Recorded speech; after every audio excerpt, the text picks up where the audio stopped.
जय हिंद।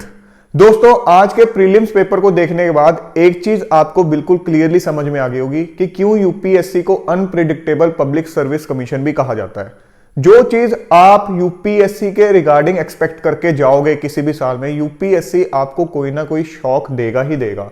बिल्कुल अनप्रिडिक्टेबल चीज आपके सामने पेश कर देगा और ऐसा ही आज के पेपर में भी हुआ है। आज का पेपर भी आप में से बहुत से कैंडिडेट्स के लिए डेफिनेटली शॉकिंग रहा होगा। इवन ऐसे कैंडिडेट्स जिन्होंने लास्ट ईयर एग्जाम क्लियर किया है किसी रैंक के साथ, वो इंप्रूवमेंट के लिए दोबारा एग्जाम दे रहे हैं या पहले प्रीलिम्स क्लियर किया हुआ है, उनके लिए भी डेफिनेटली शॉकिंग रहा होगा।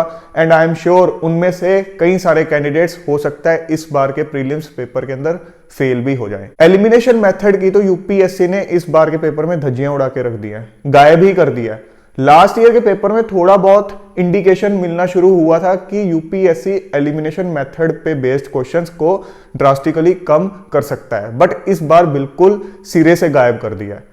आज के इस सेशन में हम एक बार डिटेल्ड एनालिसिस करने जा रहे हैं पेपर का कि पेपर में किस किस सेक्शन से कितने कितने क्वेश्चन आए, क्या सरप्राइज एलिमेंट रखा यूपीएससी ने, और करंट अफेयर्स जैसी चीजों को कितना टच किया और किन किन टॉपिक्स को टच किया। आज के पेपर के बाद आप में से कई स्टूडेंट्स डेफिनेटली डिसअपॉइंटेड हो गए, निराश हो गए। कई स्टूडेंट्स को नहीं समझ आ रहा होगा कि मैं कमी कहां रख रहा हूं अपनी प्रिपरेशन के अंदर। तो अगर आपको डायरेक्शनलेस सा फील हो रहा है, आपको नहीं समझ आ रहा है कि आपकी कमी है कहां, तो जो एक मेंटरशिप प्रोग्राम स्टार्ट हो रहा है 18 जून ऑनवर्ड्स, जो कि एक बेसिकली डिटेल्ड गाइडेंस प्रोग्राम है 12 वीक्स का, ये आपके लिए काफी ज्यादा बेनिफिशियल हो सकता है, जो कि आपको एक डायरेक्शन दिखा सकता है। और इस प्रोग्राम के बाद आपको अपनी कमियां भी पता चल सकती हैं कि आप बेसिकली अपनी स्ट्रेटेजी में लैग कहां कर रहे हो। इस प्रोग्राम में एनरोल करने के लिए एंड्रॉइड यूजर्स ऐप डाउनलोड कर सकते हैं, जिसका लिंक डिस्क्रिप्शन में दे रखा है। इस ऐप में इस प्रोग्राम के अलावा इन फ्यूचर भी कुछ इंपॉर्टेंट प्रोग्राम्स और कंटेंट आएंगे related to UPSC. iOS users website से एनरोल कर सकते हैं, उसका लिंक भी डिस्क्रिप्शन में मैंने दे दिया है। अब हम चलते हैं आज के सेशन के मेन कंटेंट की तरफ। पेपर का एक बार एनालिसिस कर लेते हैं किस किस सेक्शन से कितने क्वेश्चंस पूछे गए हैं। अगर पॉलिटी, गवर्नेंस और वेरियस एक्ट्स वाले सेक्शन की बात करें तो इसमें से 15 क्वेश्चंस पूछे गए हैं, जिसमें से एक क्वेश्चन था जो कि आप कह सकते हो कि करंट अफेयर से रिलेटेड क्वेश्चन था। आपको इससे ये भी असेसमेंट हो जाएगी कि करंट अफेयर की कितनी की वेटेज रही है इस बार के एग्जाम के अंदर। इकोनॉमी की बात करें तो 40 क्वेश्चंस पूछे गए हैं, जिसमें से 2 क्वेश्चन आप कह सकते हो कि जो रिसेंट के इवेंट्स थे उनसे डायरेक्टली इनडायरेक्टली लिंक्ड थे। ज्योग्राफी की बात करें तो 15 क्वेश्चंस पूछे गए हैं, एक क्वेश्चन आप कह सकते हो जो कि रीसेंट इवेंट से रिलेटेड था। अब आप देख सकते हो जो पॉलिटी, इकोनॉमी और ज्योग्राफी है, इनकी जो वेटेज है लगभग आसपास ही रही है। हिस्ट्री की बात करें तो टोटल 13 क्वेश्चंस पूछे गए हैं, जिसमें से 9 क्वेश्चन जो हैं वो एंशिएंट हिस्ट्री से पूछे गए हैं। बहुत ज्यादा वेटेज दी गई है एंशिएंट हिस्ट्री को। आपको पता है मेंस के सिलेबस का पार्ट नहीं है एंशिएंट हिस्ट्री, सिर्फ प्रीलिम्स के अंदर एंशिएंट हिस्ट्री है और इसमें बहुत ज्यादा क्वेश्चंस पूछे गए हैं। एक ही क्वेश्चन आया है मिडिएवल से और 3 क्वेश्चंस आए हैं मॉडर्न से। अब इसको आप बेसिस मत मान लेना कि मैं सिर्फ अब एंशिएंट हिस्ट्री पे ही जोर दूंगा।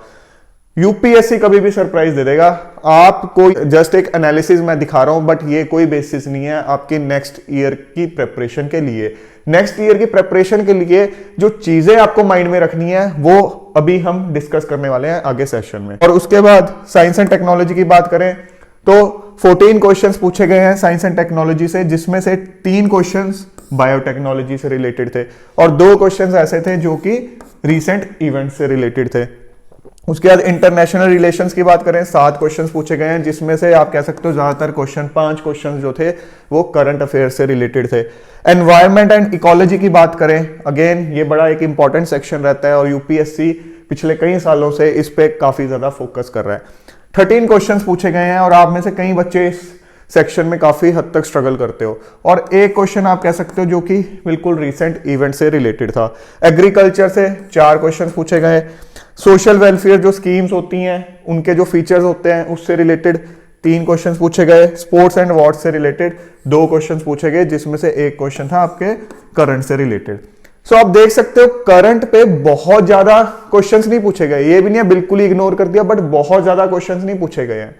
ज्यादा क्वेश्चंस कॉन्सेप्ट से रिलेटेड पूछे गए हैं। जो सबसे बड़ा सरप्राइज एलिमेंट इस बार के पेपर में रहा है वो रहा है कि एलिमिनेशन मेथड को जड़ से ही खत्म कर दिया है। ऐसा भी नहीं है कि कुछ गिने चुने ही क्वेश्चंस थे जो एलिमिनेशन मेथड से अटेम्प्ट हो सकते थे, बिल्कुल उसकी जड़ ही खत्म कर दी है। क्वेश्चन किस टाइप के बेसिकली यूपीएससी ने इस बार डाले, एक बार थोड़ा सा यहीं पे नजर मार लेते हैं। जो फर्स्ट पेज था कि जैसे मान लो 3-4 स्टेटमेंट्स दे रखी हैं, अब पूछा हुआ है कि इनमें से कितनी सही है, एक ही सही है, 2 सही है, 3 सही है, चारों सही है, या चारों में से कोई भी सही नहीं है, इस तरह की ऑप्शंस। मतलब अगर आपको किसी एक स्टेटमेंट के रिगार्डिंग भी क्लैरिटी नहीं है तो आप क्वेश्चन ही नहीं अटेम्प्ट कर पाओगे। तो यूपीएससी चाह क्या रहा है, यूपीएससी ये चाह रहा है कि अगर किसी एक टॉपिक से रिलेटेड उसने क्वेश्चन पूछा है, अगर वो एक कॉन्सेप्चुअल क्वेश्चन है, तो उस टॉपिक से रिलेटेड आपका हर कॉन्सेप्ट क्लियर हो। आप ये नहीं कह सकते कि ये एक टॉपिक है, ये एक स्कीम है, इसके बारे में मैंने ये चीजें पढ़ी हैं, सारी की सारी नहीं पढ़ी और आप क्वेश्चन अटेम्प्ट कर पाओगे, नहीं। चाहे वो साइंस एंड टेक से रिलेटेड क्वेश्चन है, चाहे कोई वेलफेयर स्कीम से रिलेटेड है, आपको पूरे फैक्ट्स उस चीज से रिलेटेड क्लियर होने चाहिए। ये मान के चल लो अगर उस पे बेस्ड क्वेश्चन आ गया तो आप तभी अटेम्प्ट कर पाओगे अगर आपको सारे फैक्ट्स पता है, अदरवाइज आप अटेम्प्ट नहीं कर पाओगे। और इस तरह के क्वेश्चंस का आप एक बार नंबर देख लो कि कितने सारे क्वेश्चंस पूछे हैं। आउट ऑफ 146 क्वेश्चंस ऐसे हैं कि जो कंटेंट पूछा है अगर उससे रिलेटेड सारे के सारे फैक्ट्स आपको नहीं पता, आप क्वेश्चन ही नहीं अटेम्प्ट कर पाओगे। 46 क्वेश्चंस के अंदर बिल्कुल क्रिस्टल क्लियर क्लैरिटी चाहिए, तभी आप उन क्वेश्चंस को छू सकते हो, नहीं तो वो क्वेश्चन आप अटेम्प्ट ही नहीं कर पाओगे। आइडिया नहीं हो पाएगा कि एक तो होता है ना कि आप तुक्का मार दोगे, ठीक है ये 2 ऑप्शन में से मुझे आइडिया है, ये 2 में से नहीं है, कुछ नहीं, बिल्कुल ब्लैंक हो जाओगे उन क्वेश्चंस के अंदर। उसके बाद ऐसे क्वेश्चंस जिसमें 2 स्टेटमेंट्स दे रखी हैं, अब वो दोनों स्टेटमेंट्स के रिगार्डिंग भी आपको क्लैरिटी होनी चाहिए कि इनमें से कौन सी सही है, कौन सी सही नहीं है, या दोनों सही है। तो ऐसे क्वेश्चन आप देख लो 25 है, तो आप देख लो नियरली 71 क्वेश्चन, 71% जो पेपर है वो इस तरह के क्वेश्चंस पे बेस्ड था जहां पे फुल क्लैरिटी चाहिए। तो इससे आप कंक्लूजन क्या निकाल सकते हो कि अपनी जो प्रिपरेशन, फ्यूचर प्रिपरेशन आप करोगे, वहां पे जो भी चीज आप पढ़ रहे हो उसके रिगार्डिंग पूरी क्लैरिटी रखो। कोई भी टॉपिक पढ़ रहे हो पूरी क्लैरिटी रखो, ए से लेके जेड तक। ये नहीं है कि हाफ टॉपिक पढ़ लिया वो किसी काम का नहीं है, ये समझ लो प्रीलिम्स में अगर उस पर क्वेश्चन आ गया तो आप अटक जाओगे। और ऐसे क्वेश्चंस जिसमें मान लो क्वेश्चन के अंदर लिखा हुआ है कि ये पर्सनैलिटीज किस फील्ड से रिलेटेड है, तो ऐसे क्वेश्चन जस्ट 3 थे, क्योंकि ऐसे क्वेश्चन आप फिर भी कह सकते हो थोड़े से अटेम्प्ट करने इजी थे कि 3-4 अगर पर्सनैलिटीज के नाम लिखे हुए हैं तो अगर किसी एक का भी आपको आइडिया कि हाँ ये पर्सनैलिटी इस चीज से रिलेटेड है तो आप ऑप्शन में से उसको लोकेट करके अटेम्प्ट कर सकते हो। बट ऐसे क्वेश्चन सिर्फ 3 दिए हैं, और उसके अलावा जो बचे हुए आप कह सकते हो 26 क्वेश्चंस थे, वो फैक्ट्स बेस्ड क्वेश्चन थे कि जो स्टेटमेंट क्वेश्चन के अंदर दे रखी है उससे रिलेटेड जो फैक्ट पूछा हुआ है वो अगर आपको आता है तो ऑप्शन में से आप चूज कर लो, नहीं आता तो आप नहीं कर पाओगे। तो आप देख सकते हो कि अगर लास्ट ईयर के कंपैरिजन में देखें तो इस बार का पेपर डिफिकल्ट था, डेफिनेटली डिफिकल्ट था। तो लास्ट ईयर के कंपैरिजन में इस बार वैकेंसीज भी ज्यादा हैं। सो दोनों फैक्टर्स को अगर हम ध्यान में रखें तो हम ये कंक्लूजन निकाल सकते हैं कि इस बार की जो कट ऑफ है लॉजिकली लास्ट ईयर के कंपैरिजन में डाउन जानी चाहिए। बट इन चीजों पे कोई भी इंसान मोहर लगा के नहीं बोल सकता, एक आप लॉजिकल कंक्लूजन ही निकाल सकते हो। अब जो करंट अफेयर्स पे बेस्ड क्वेश्चंस आए थे वो एक बार फटाफट नजर मार लेते हैं कि किस टाइप की चीजें कवर की हैं। लाइक ग्रीन हाइड्रोजन, आपको पता है रिसेंटली न्यूज में रहा है काफी ज्यादा, इस पे बेस्ड 2 क्वेश्चंस आए हैं। कंट्रीज एंड एरियाज, इस पे बहुत ज्यादा फोकस किया गया है। जो एरियाज वर्ल्ड के अंदर न्यूज में रहे हैं किसी भी कॉन्फ्लिक्ट की वजह से या किसी भी इशू की वजह से, यूक्रेन जैसा एरिया, अजरबैजान जैसा कंट्री, तो उनके सराउंडिंग जो भी एरिया है उस पे बेस्ड क्वेश्चंस बहुत ज्यादा आए हैं। लास्ट ईयर जो एग्जाम था प्रीलिम्स का उसके अंदर आपको याद होगा अफगानिस्तान पे बेस्ड क्वेश्चन आया था कि अफगानिस्तान के साथ कौन कौन सी कंट्रीज का बॉर्डर लगता है, क्योंकि वो कंट्री उस टाइम न्यूज में थी। अब पिछले इतने टाइम से यूक्रेन न्यूज में है, तो इस बार यूक्रेन के साथ जो कंट्रीज लगती हैं उस पे बेस्ड क्वेश्चन आ गया।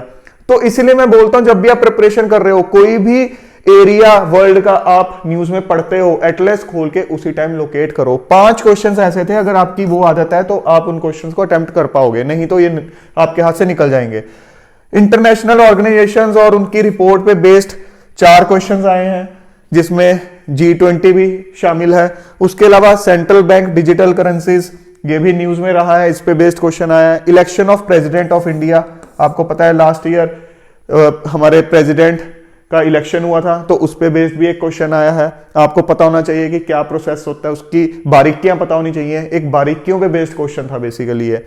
और अगर इंटरनेशनल रिलेशंस की बात करें तो इजराइल एंड अरब कंट्रीज के जो रिलेशनशिप डेवलप हुए हैं पिछले कुछ टाइम में, उस पे बेस्ड भी क्वेश्चन आया है। सो इस तरह के टॉपिक्स करंट अफेयर्स में कवर हुए हैं। अब अगले साल के रिगार्डिंग अगर आप मुझसे पूछोगे कि सर अगले साल की इससे हम क्या प्रेडिक्शन निकाल सकते हैं, कुछ भी नहीं निकाल सकते।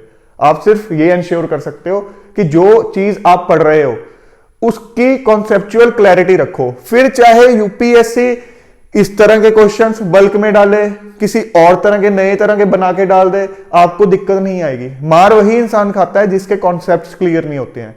क्योंकि आप क्या करते हो, पिछले 2-3 साल का देख लेते हो कि हाँ इस तरह के क्वेश्चंस पूछे जा रहे हैं, इस तरह की ऑप्शंस आ रही हैं, मैं उसकी तरह प्रिपरेशन कर लूं। वो एक बेसिकली शॉर्टकट है। जो कंटेंट पढ़ रहे हो बस ये आपको ध्यान रखना है कि उसके अंदर एक एक चीज के रिगार्डिंग आपको क्लैरिटी हो। क्लैरिटी है, आपके बेसिक्स क्लियर है, तो आपकी इमारत बिल्कुल भी डगमगाएगी नहीं। अगर आपकी नींव ही खोखली है तो आपकी इमारत डगमगा जाएगी जैसे ही एक अनप्रिडिक्टेबल सा पेपर आएगा। तो फ्रेंड्स, बहुत जल्द हम एक सेशन ये भी बना लेंगे जिसके अंदर जो आज के पेपर में सारे एमसीक्यूज आए हैं उनको भी एक बार डिटेल में डिस्कस कर लें। आप में से जिन स्टूडेंट्स का आज एग्जाम अच्छा नहीं हुआ है, आपको दिल छोड़ने की जरूरत नहीं है। एक बार जो मेंटरशिप प्रोग्राम की मैंने बात की थी उसके फीचर्स, उससे रिलेटेड फ्रीक्वेंटली आस्क्ड क्वेश्चंस आप डिटेल में पढ़ के देखो। अगर आपको लगता है कि ये प्रोग्राम आपके लिए हेल्पफुल हो सकता है तो आप इसको ज्वाइन कर सकते हो। सो दोस्तों, जल्द मिलेंगे एक और नए और इंपॉर्टेंट सेशन के साथ। Till then keep grinding yourself and stay fit and healthy. Jai Hind.